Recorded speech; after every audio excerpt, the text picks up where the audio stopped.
Good morning student. Today we will study science subject first chapter biodiversity and classification. And in this chapter we will study the topic former attempt of grouping and classification. Okay. तो इस topic में हम पढ़ेंगे कि grouping और classification को पहले या फर्स्ट टाइम कौन कौन से साइंटिस्ट ने स्टडी करने की कोशिश की है, उसके बारे में जानने की कोशिश की, ग्रुपिंग करने की कोशिश की, क्लासिफिकेशन करने की कोशिश की। तो ग्रुपिंग और क्लासिफिकेशन के स्टार्टिंग में सबसे फर्स्ट जो साइंटिस्ट थे जिन्होंने ये ट्राई किया वो है एरिस्टोटल।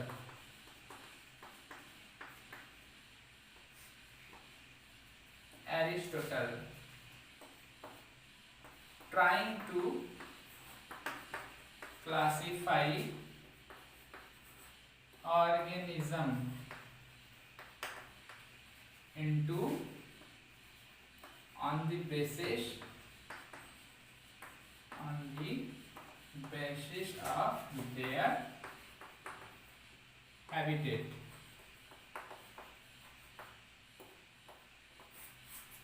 okay? तो सबसे पहले एरिस्टोटल नामक साइंटिस्ट ने होल जो जितने भी ऑर्गेनिज्म थे उस ऑर्गेनिज्म को उसके हैबिटेट के बेस पर ग्रुपिंग और क्लासिफाई करने की कोशिश की। ठीक है, अब हमें समझना है कि ये हैबिटेट क्या होता है। What is habitat? Habitat is a place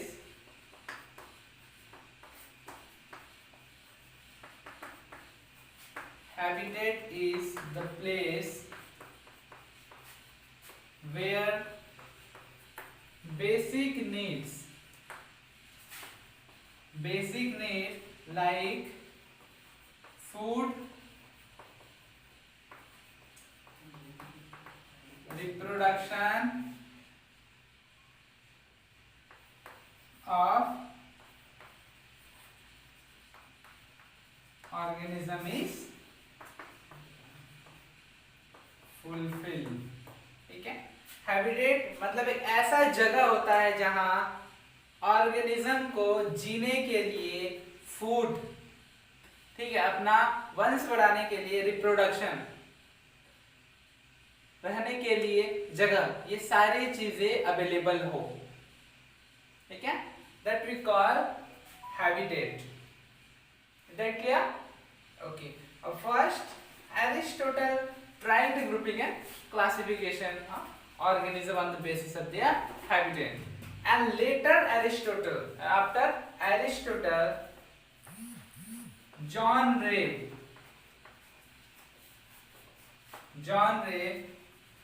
in 1686 trying to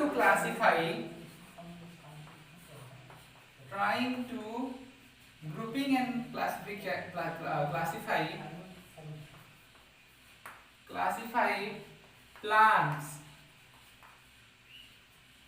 on the basis of their external property,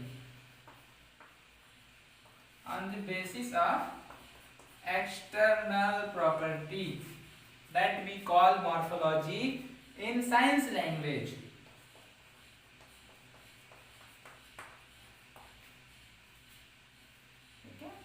External property that we call morphology in science language। Okay, तो ध्यान देना यहाँ पर जॉन रे, एरिस्टोटल के बाद जॉन रे ने 1686 में प्लांट को लिया और प्लांट का जो एक्सटर्नल प्रॉपर्टी होता है लाइक शूट एंड रूट, तो उनके बेस पर उन्होंने ग्रुपिंग और क्लासिफिकेशन करने की कोशिश की। ओके, किसके? प्लांट्स के एक्सटर्नल प्रॉपर्टी को लेकर के। एंड प्लांट के जो एक्सटर्नल प्रॉपर्टी होता है उसको साइंस की लैंग्वेज में बोलते हैं मॉर्फोलॉजी। ठीक है, यहाँ पे लिख दे रहा हूं मैं morphology. Morphology means external property of plant. Okay, इसके बाद तीसरे नंबर में कैरोलस लिनियस नामक साइंटिस्ट, ठीक है, one more scientist whose name is Carolus Linnaeus, trying to classify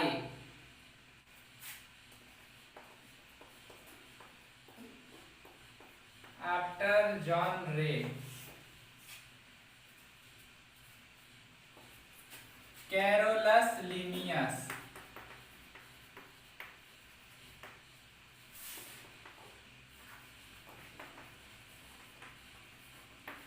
Trying to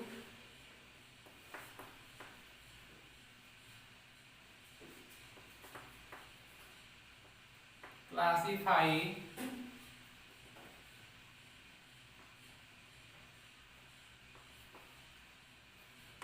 specific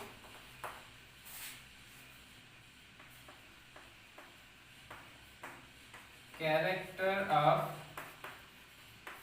plants like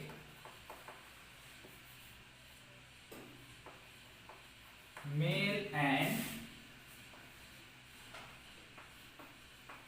female reproductive parts.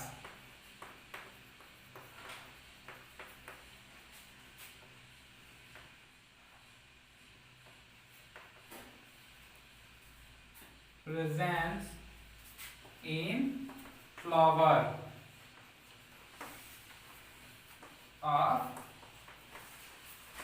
plant, and he called it sexual classification.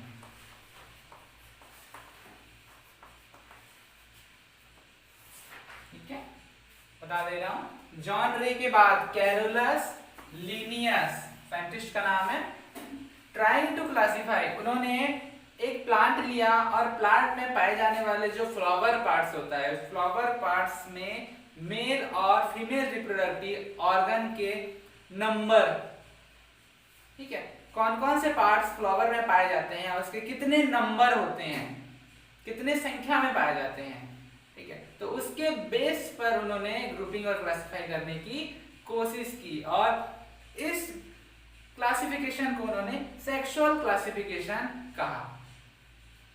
Okay, and later again Carolus Linnaeus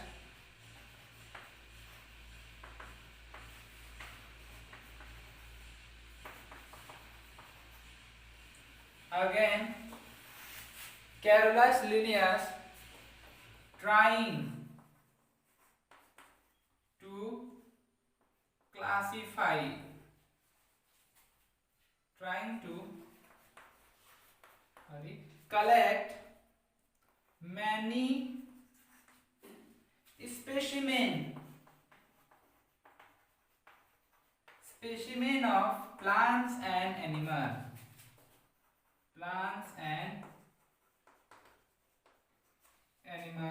of whole world.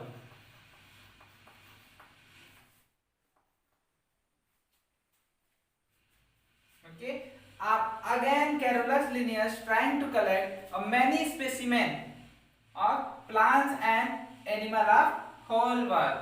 मतलब जितने भी हमारे अर्थ में पाए जाते हैं, जितने उन्होंने कलेक्ट कर पाया स्पेसिमेन प्लांट और एनिमल के, उसको लेकर के उन्होंने स्टडी किया और उनके एक स्पेसिफिक कैरेक्टर, अलग अलग कैरेक्टर को लेके प्लांट्स और एनिमल दोनों को कंपैरेटिव स्टडी करने की कोशिश की, अलग अलग स्टडी करने की कोशिश की और उन्होंने ये पाया कि प्लांट और जो एनिमल थे दोनों एक दूसरे से सेपरेट कैरेक्टर को शो करते हैं, अलग अलग कैरेक्टर को शो करते हैं. और उन्होंने होल किंगडम का मतलब होता है होल यूनिवर्स, जहां पर ऑर्गेनिज्म चाहे प्लांट हो, एनिमल हो या कोई भी स्मॉल ऑर्गेनिज्म हो, माइक्रो ऑर्गेनिज्म हो, वो सरवाइव करते हैं, उसको हम किंगडम बोलते हैं. तो होल किंगडम को उन्होंने दो भाग में बांटा.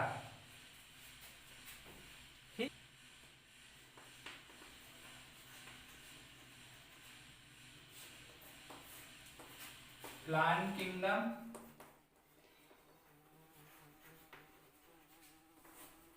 Animal kingdom.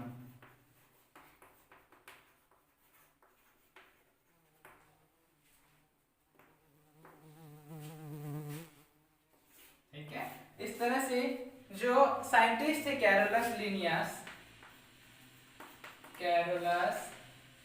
लिनियस ने होल किंगडम को दो कैटेगरी में बांटा या दो पार्ट्स में डिवाइड कर दिया, एक तो प्लांट किंगडम और दूसरा एनिमल किंगडम।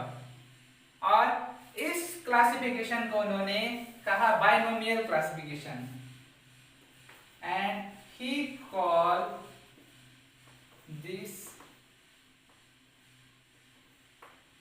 क्लासिफिकेशन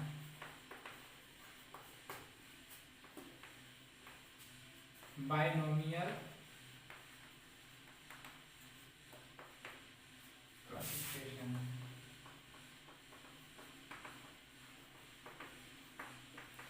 और इस क्लासिफिकेशन को उन्होंने बाइनोमियल क्लासिफिकेशन कहा, बाइनोमियल क्लासिफिकेशन।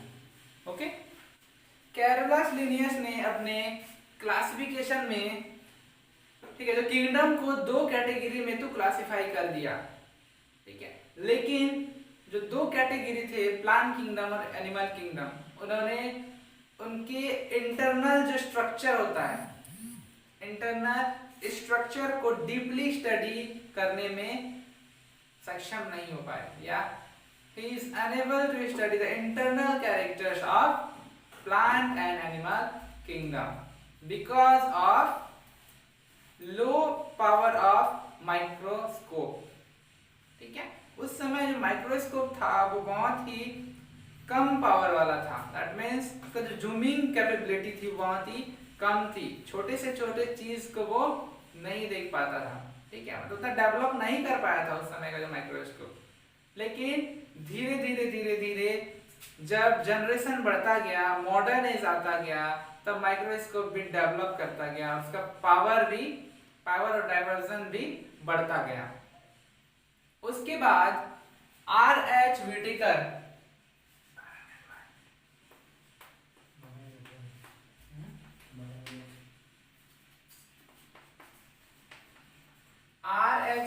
नामक साइंटिस्ट, इन्होंने भी ग्रुपिंग और क्लासिफाई करने की कोशिश की, क्योंकि इस दौरान जो माइक्रोस्कोप था वो अच्छा डेवलप कर चुका था, ठीक है, मॉडर्न में कन्वर्ट हो चुका था, थोड़ा सा पावर और उसका डाइवर्जन भी बढ़ गया था। इसलिए R.H. व्हिटेकर ने जो किंगडम था उसको 5 कैटेगरी में क्लासिफाई कर दिया। ठीक है, किंगडम को उन्होंने 5 ग्रुप में क्लासिफाई कर दिया, and this classification he called 5 kingdom classification. 5 kingdom classification.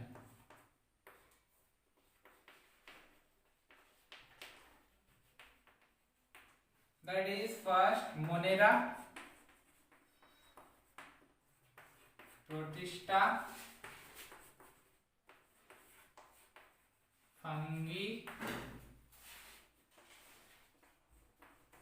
Plantae, and 5 Animalia। इस तरह से R.H. व्हिटेकर ने जो किंगडम था उस किंगडम को 5 कैटेगरी, 5 ग्रुप में बांट दिया। First Monera kingdom, protista kingdom, fungi kingdom, Plantae kingdom and animal kingdom. ठीक है, तो जिस समय उन्होंने किंगडम को क्लासिफाई किया 5 किंगडम में, उस दौरान उन्होंने कुछ बेस लिया, कुछ आधार लिया, एंड उस बेस के आधार पर उन्होंने इन 5 किंगडम को क्लासिफाई किया। ठीक है, तो let's see there important basis of classification of this 5 kingdom. Okay, main basis of 5 kingdom classification।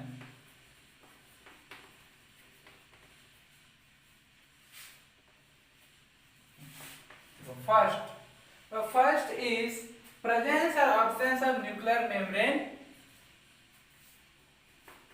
Presence or absence of nuclear membrane.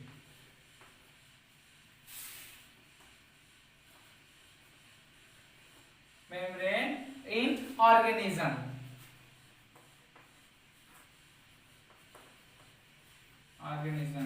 Like prokaryotic or eukaryotic. Okay, this is the first basis of five kingdom classification. Presence or absence of nuclear membrane in organism. ठीक है, तो nuclear membrane के presence और absence के base पर जो living organism होते हैं, ऑर्गेनिज्म को हम प्रोकैरियोटिक और यूकैरियोटिक में बांट सकते हैं, कैटेगराइज कर सकते हैं. Prokaryotic means absence of nuclear membrane. Okay, absence of nuclear membrane. Prokaryotic जो होता है उसमें न्यूक्लियर मेम्ब्रेन एब्सेंट होता है और यूकैरियोटिक में न्यूक्लियर मेम्ब्रेन प्रेजेंट होता है. Okay, second basis is body organization.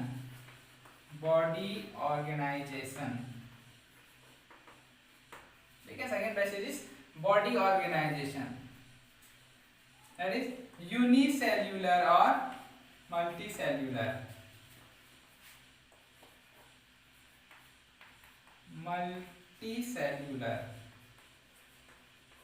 ठीक है, सेकेंड में उन्होंने ऑर्गेनिज्म के बॉडी ऑर्गेनाइजेशन को देखा. इनका बॉडी किस टाइप से है, यूनिसेल्युलर है या मल्टीसेल्युलर है. तो इस बेस पर उन्होंने फाइव किंगडम क्लासिफिकेशन को क्लासिफाई किया. Okay, and the third basis of five kingdom classification is nutrition method.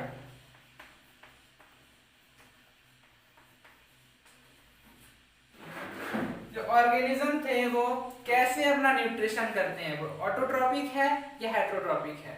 Autotrophic means food और बाकी जो न्यूट्रिशन के लिए किसी पर डिपेंड नहीं करना, सेल्फ जो है फूड का प्रोडक्शन करना, that we call autotrophic. Like plant, they produce their own food by photosynthesis. Okay, autotrophic और हेटेरोट्रॉपिक.